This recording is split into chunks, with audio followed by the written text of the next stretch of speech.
Alors je retiens beaucoup d'éléments, c'est que malgré par exemple un sol qui était cultivé en agriculture, donc qui a, semble-t-il, été peu touché. On a l'impression que c'est un bon sol en ville et malgré tout, la pratique intensive de l'agriculture a fait que c'est devenu un sol très tassé et qui nécessite quand même d'être régénéré.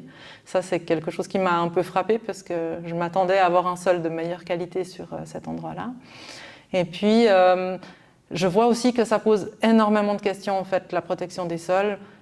Parce que ça va de la façon dont on le traite au départ à comment est-ce qu'on revalorise le sol quand on fait un projet. On fait de l'excavation, qu'est-ce qu'on fait de cette terre qu'on évacue? L'intérêt de tous les participants, puisque c'est pas facile de libérer une journée complète pour venir discuter de qualité des sols, ce d'autant plus qu'on n'a pas que des experts, donc on a aussi des gens qui ont d'autres intérêts à côté, mais on voit qu'on arrive quand même à les mobiliser dans ce type de journée.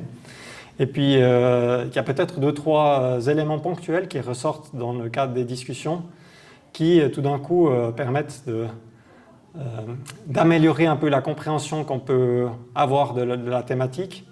Et puis, en tant que porteur de projet, je n'avais pas forcément perçu jusqu'à présent.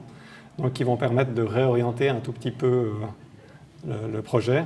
Je retiens deux nouveaux éléments, à savoir qu'il serait probablement pertinent de travailler un tout petit peu sur la potentialité ou la capacité des sols. Et je retiens également l'importance de définir un cycle des matériaux. On a vu qu'en fin d'échange, c'était des questions importantes et complexes.